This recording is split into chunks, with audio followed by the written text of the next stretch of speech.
after grade 6? What's going to happen next? What's the future of CBC? The other very important subject was the status of our universities.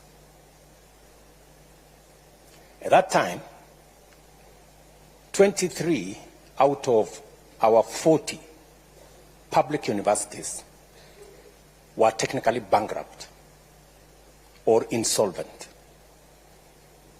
because the government of Kenya had debts owed to universities, 135 or 38 billion shillings to public universities and about 51 billion shillings to private universities. And many of our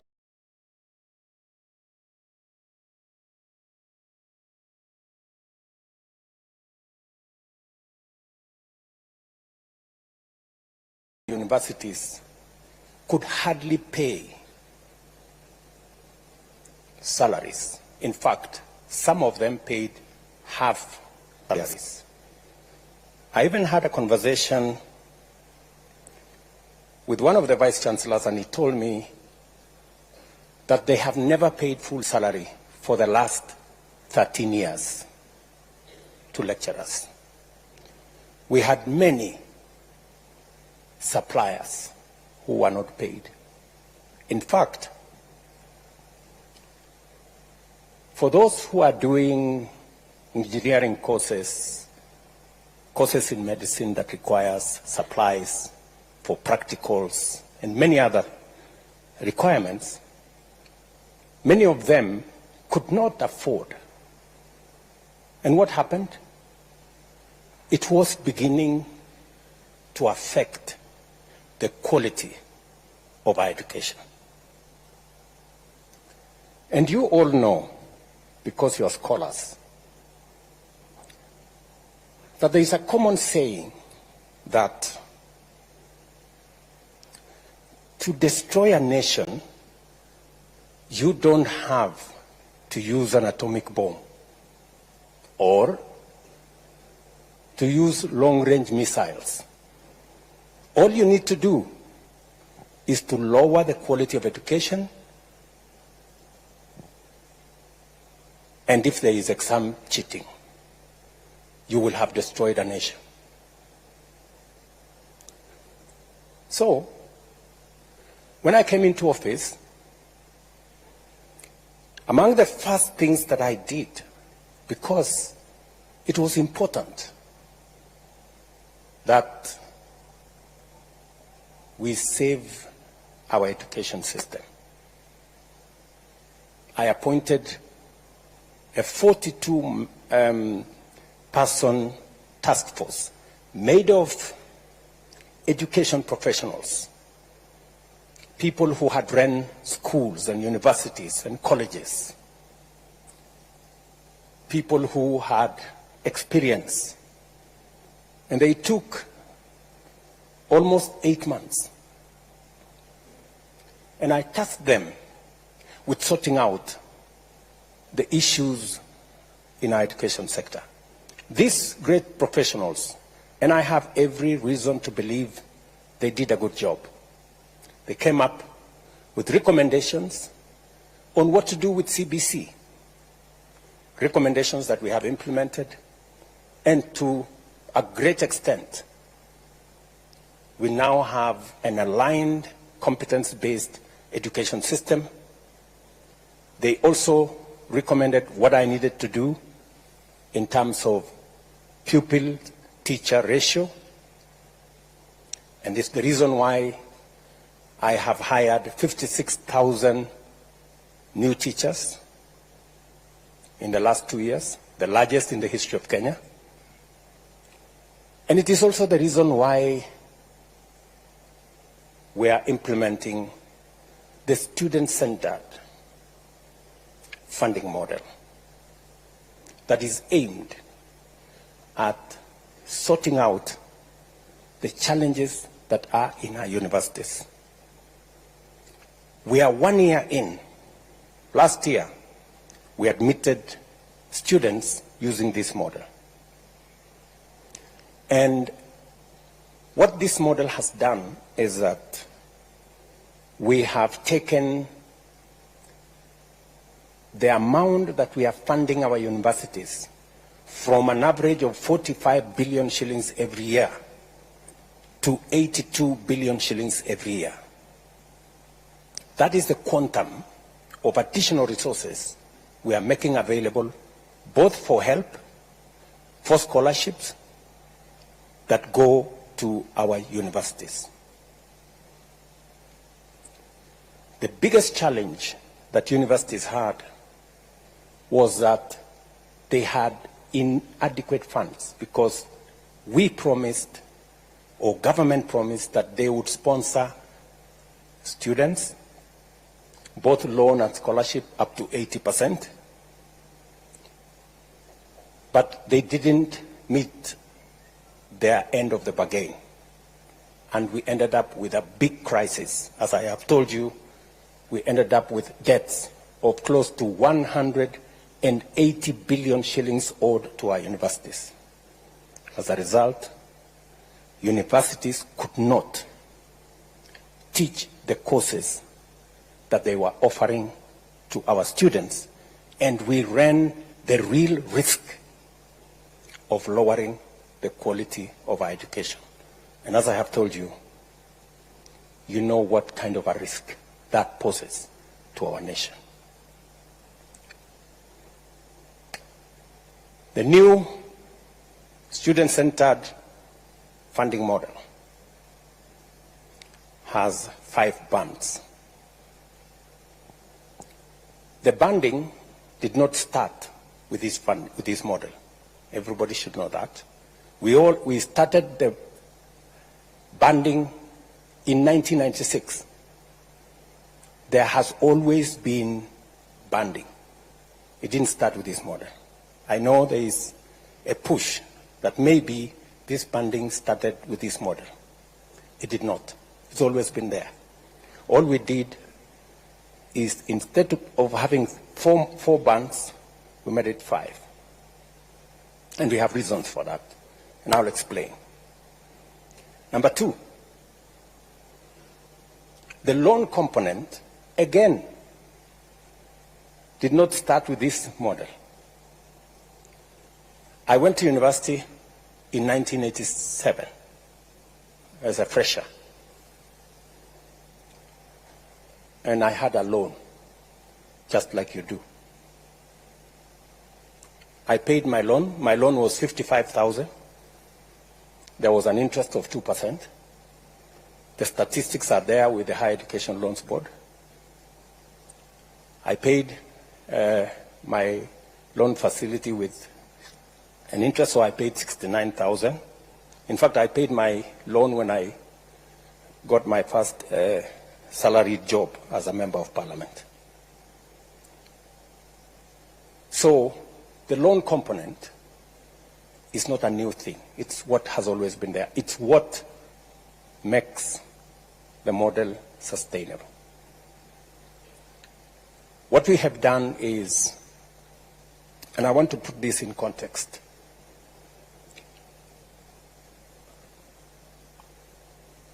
we have about 10,000 secondary schools.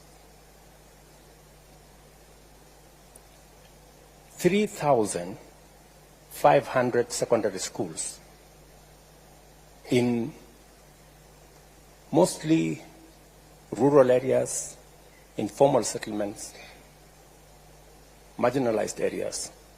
3,500, they don't send a single child to university. Whole communities, whole villages don't have a single child they send to university. It is the reason that I decided to hire 55,000 teachers to send to these schools. It is the reason why this year we're going to build 1,800 laboratories in those schools, because those schools, many of them don't have a single laboratory. Many of the students who do exam in Form 4, they meet first time a laboratory setting during the examination. That disturbs me a lot, that we have close to 1,200,000 children who go to school and they have no chance of going to university because of the school they attend. Let's put that aside.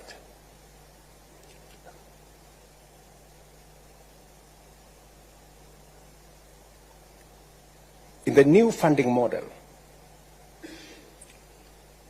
about 12% of the students are in Band 1. Band 1 are straight children who are orphans. All of them, without exception, go to Band 1. Children who are associated with disability, all of them go to Band 1.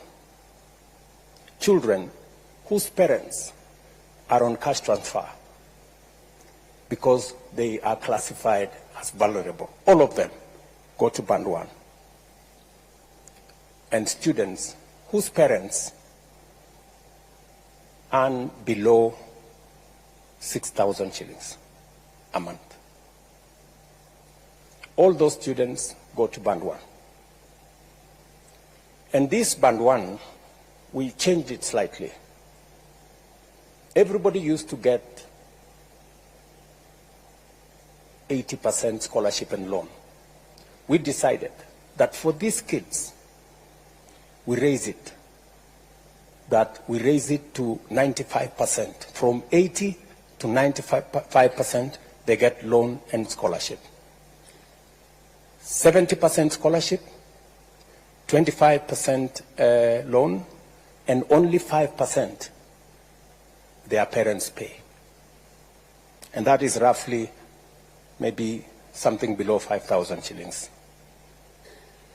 a semester. And it is because they truly need our help. Band 2 are the next, whose parents earn below 25,000 shillings. They get 90% loan and scholarship, 80%, 80% loan, 80% scholarship, 70%, 80% scholarship, sorry, and 10% loan, and the household pays 10%. Number 3, they get 80% scholarship, 10% they pay, loan, 10% household they pay.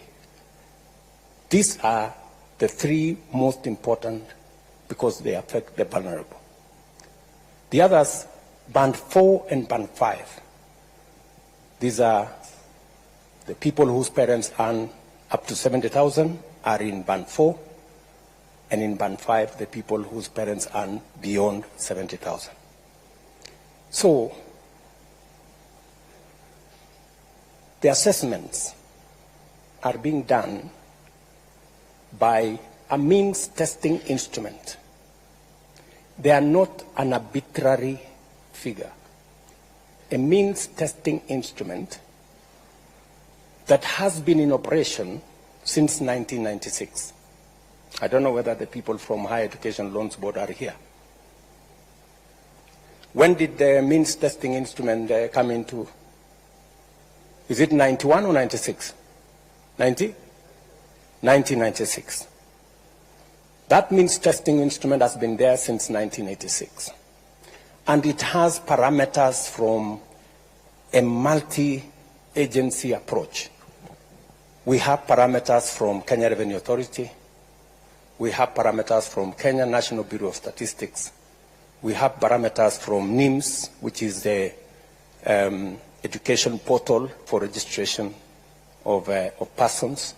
We have statistics from our ecosystem that serves the registration of the vulnerable in the Ministry of Labor, and many other variables that are put together. It is as objective as it can, and we keep improving on it to make sure that it assesses our children correctly. There's been cases, legitimate cases, of some students who have been placed in the wrong band. And sometimes it's because of the information that has been supplied.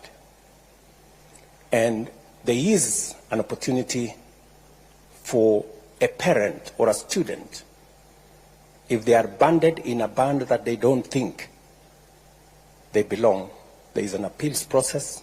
Last year, I think we got 9,000 or 10,000 appeals.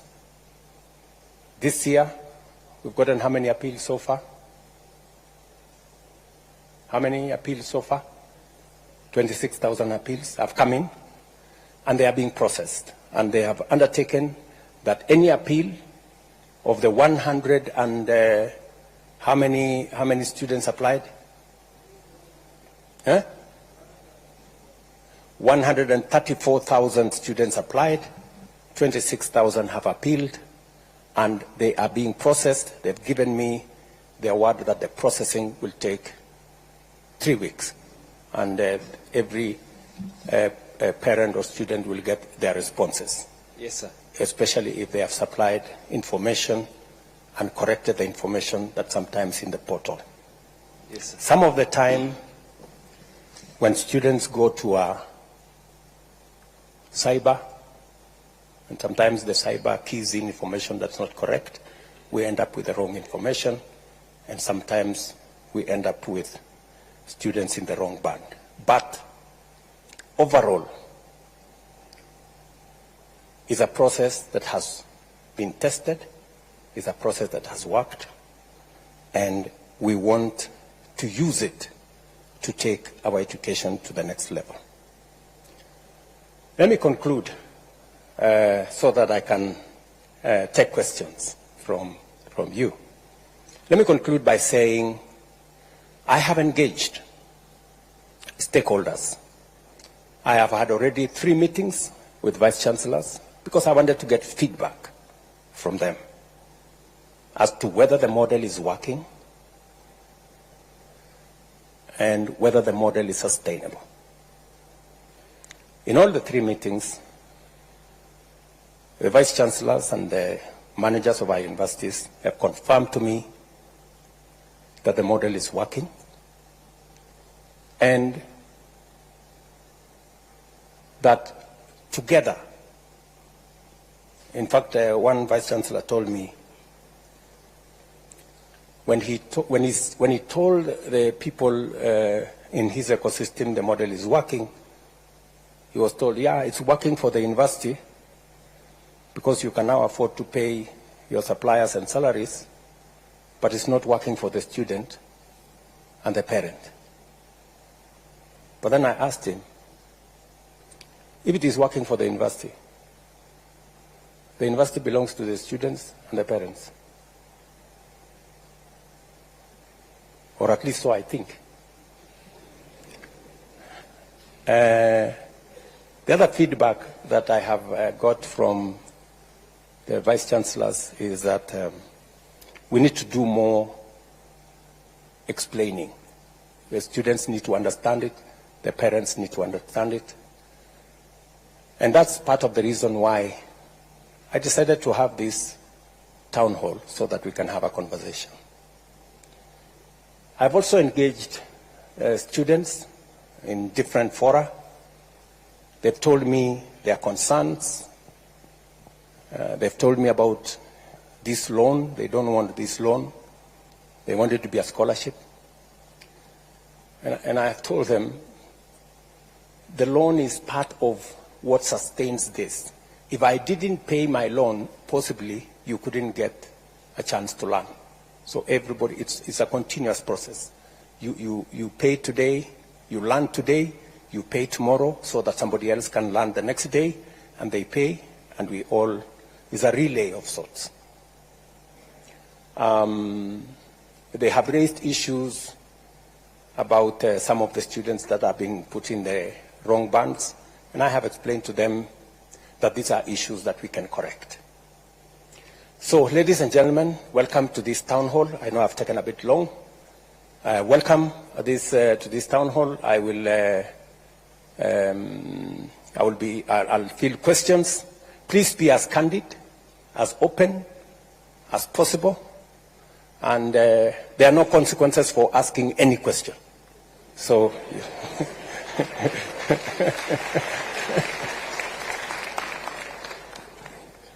Karibu. Yes. Thank you very much, Your Excellency. I'm standing on the already established protocol. Your Excellency, my name is Evans Moshanga. I come from Chuka University. I'm a law student headed to fourth year. And Your Excellency, thank you for laying the background. And Your Excellency, we have seen the principles that you're coming from. But Your Excellency, in the 5,300 students that Chuka University has called so far, there is a concern of loans and interest. Your Excellency, loans and interest are at the core of this particular model and are at the core of the concern of these particular students. Your Excellency, I was just looking at the statistics, just to be factual in nature, and I was seeing that by 2023, we had around 120,000 defaulters. That's an estimate of 8.5 billion shillings due to these loans and interest. When I was looking at the statistics, in the United States of America, we had a debt crisis of around 1.6 trillion US dollars and 48 million defaulters. So, Your Excellency, the point of concern is, can these loans be made as grants? That's number one, Your Excellency. And why isn't that the case? Because you've already said that you can't make them grants and you can't make them scholarships. So number two, Your Excellency, can we increase the grace period for the repayment of these particular loans? Or number three, Your Excellency, can we reduce the interest at which we pay these particular loans? Your Excellency, that's part of what we discussed in our small baraza, and we hope your indulgence in that particular matter. Thank you so much. Thank you, Mushanga. Maybe I can take another two so that I can answer them. Do we take it from the same side, or maybe we can try another side here? Your Excellency, I'm Newton Kipleting Lagat, the President Cooperative University of Kenya. I've got one serious problem that it's really affecting the public universities' diploma students. They've been denied scholarship, they've been denied HEF, that is higher education funds, and to add on that, they do not qualify for help. That means they are going to educate themselves when taking their diplomas. It does not end there. When they graduate from diploma, they transit to degree. For you to qualify for scholarship or HEF, you must have transited from high school or secondary school to a campus through COOPs.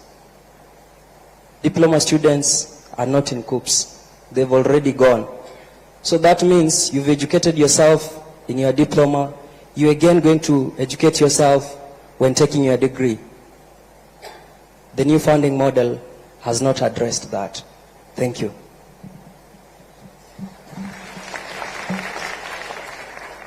Thank you. Maybe we can take one from this side. A lady for a change, maybe.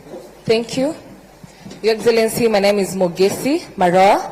I'm a concerned citizen, a youth leader from Kuria, Migori County, and the president of Mount Kenya University Parklands Law Campus. Your Excellency, you've said time and again that this new funding model is student-based. Well, my question is, why is it that students from private universities are only given loans as opposed to scholarships, just like it is in public universities, yet these students are all from taxpayers of this country? Thank you. Final one from here. Thank you so much, His Excellency. My name is Bonaya Rova from Kenyatta University, a 6th-year architect student, anticipating graduation in December. At the preamble of your speech, you began by denoting that education is an equalizer. Therefore, I have two questions. One, if indeed education is an equalizer, how will this new funding model assist those persons living with disability? Because you do believe disability is not inability. My second question goes to, I'm from Tana River County, so we are believed to be those that come from marginalized areas of this country. So, you've spoken about cybers. In my local area, the next cyber you normally travel close to about 46 kilometers. I believe you've been there. Ama namna gani? So, mine is to ask on these persons that live in marginalized areas, if they will be able to access internet and all this connectivity for them to be able to be put along this new funding model. Thank you. Thank you very much. Maybe I should answer those questions first. Maybe starting with Bonaya. Bonaya, first, congratulations. 60 years is quite something, you know. And I wish you well.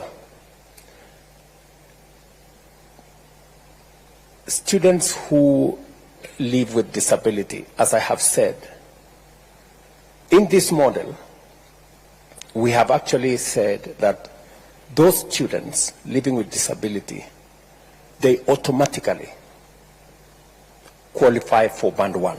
They get 95% funding, both scholarship and loan. 80% loan, 15% scholarship. Help me, where is the PS? It is Band 1, again, so that I don't... Your Excellency, 95% government support, Yes. 70% scholarships and 25% loan. Okay, 70% scholarship and 25% loan, yes. Correct. So those are the students, and the parents only pay 5%. In the old model, they were paying 20%. Was what was outlying. Secondly, you are aware that people living with severe disability, we have expanded the numbers of citizens who now qualify for cash transfer. We had 1.2 million citizens. We've now expanded that to 1.7 million citizens. We just recruited another 500,000 aged orphans and people living with disability, for us to be able to look after the vulnerable. Because as a society, we have to look out for the people who are vulnerable, especially those who live with disability. Number two, you asked me about cyber. It is true. I was in Tana River actually about a month and a half ago. And I can confirm that the distances are far. But the good news is this. If you speak to your member of parliament, we have already agreed with them that they will set up an ICT hub in every ward in Kenya. We have changed the law. The CDF law that was used for just building schools. We changed the law. I signed the law into effect, and now we are using CDF to build an ICT hub in every ward for 3 reasons. Reason number 1 is to make sure that ICT infrastructure is available to citizens, including students. Number 2 is because we have a big program on digital jobs. And number 3, we want to encourage digital commerce, and we want government services to be available on that digital space, and therefore citizens don't have to come to Nairobi or to go to other areas. They can access government services from those ICT hubs. So we have a plan around the ICT hubs. I got a brief yesterday. We are now delivering we are now delivering internet using Kenya power lines. It's easier. So every place where we will have a Kenya power line, it will be possible to access the internet. We have already rolled out that program. Mugesi Maroa, sorry if I get your number right.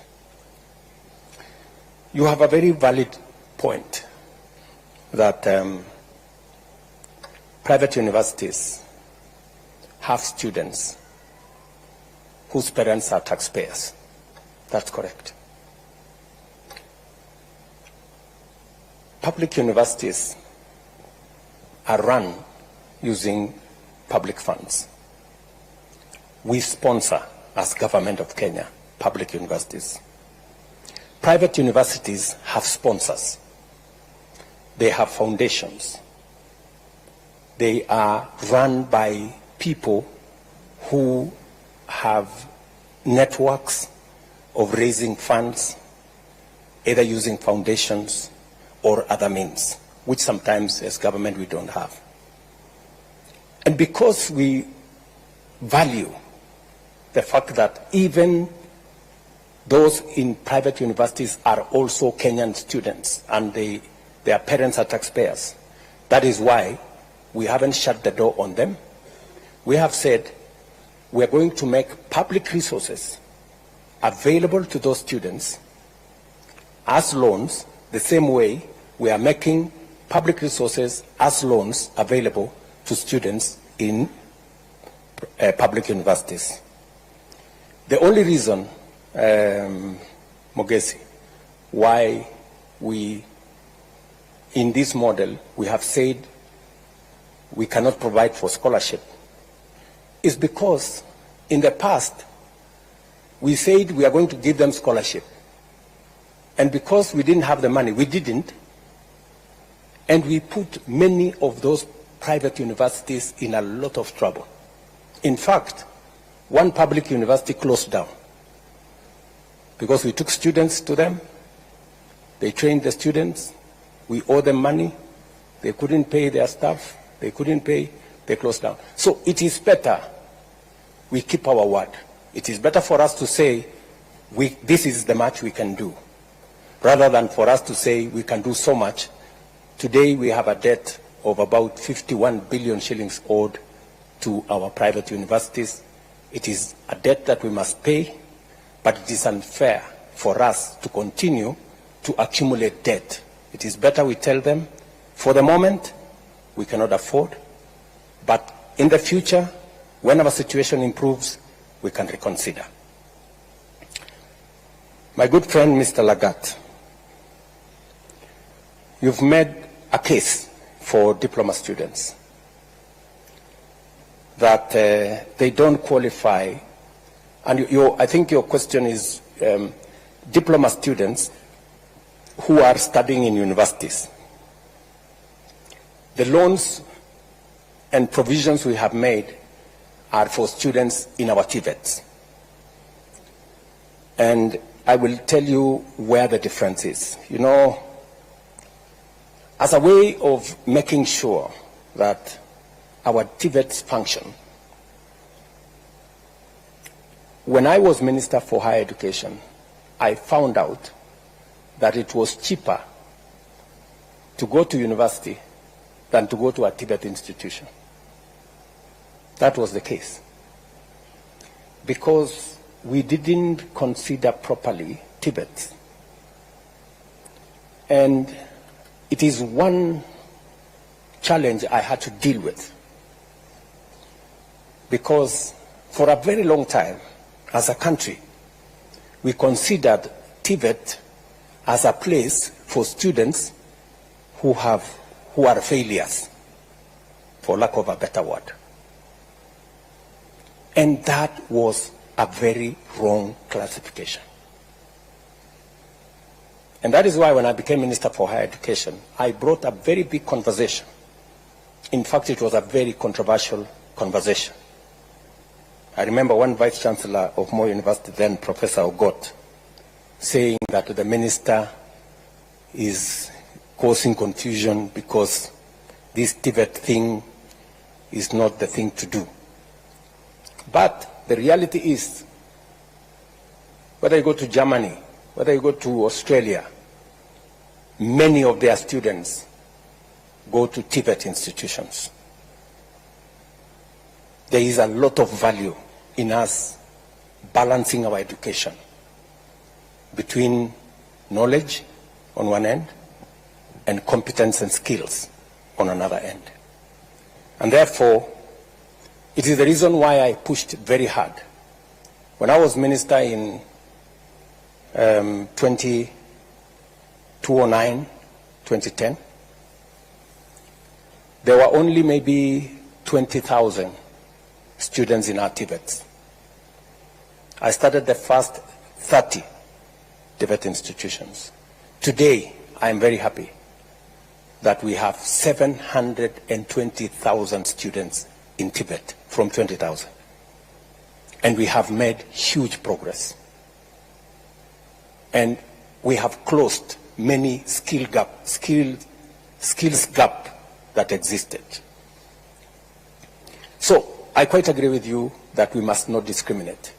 It is the reason why in this funding model, we have enhanced scholarship and loans for our Tibet students, and also we have maintained their upkeep, just the same way we are doing for our universities. As for your case,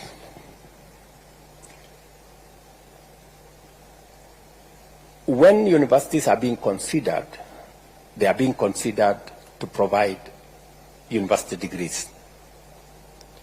We were trying to discourage universities from also doubling up and doing diploma courses, because there are many institutions now. We have close to 250 Tibet institutions that can offer diploma courses. But the saving grace is that if you are a diploma student and you join a university after your diploma, you join as a second year, I think, you qualify for Higher Education Loans Board from there. And those are the instructions that we have given to the Higher Education Loans Board. Can we have a confirmation from you, gentlemen, that that is the case? I want you to answer that, gentleman. That is the case, Your Excellency. They are funded like any other student. When they join university for degrees. Yes.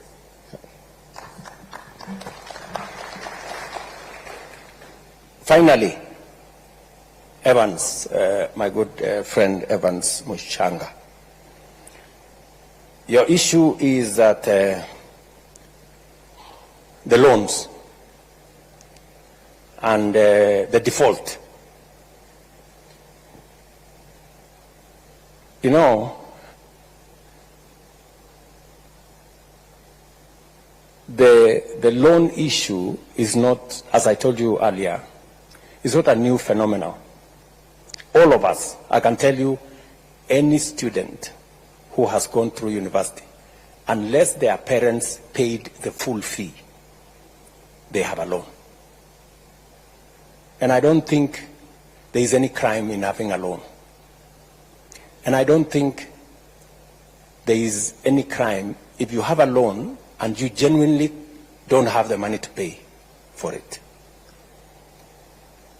I am agreeable that we must look into the subject of a grace period, especially to consider that no student should be asked to pay until they have a job. I am agreeable to that. Because you can't ask a person who is tamaking to pay. Because, I mean, you'd just be asking the impossible. I didn't pay myself until I got a job. Nobody followed me. Maybe these people are a lot more aggressive nowadays. So I think the position should be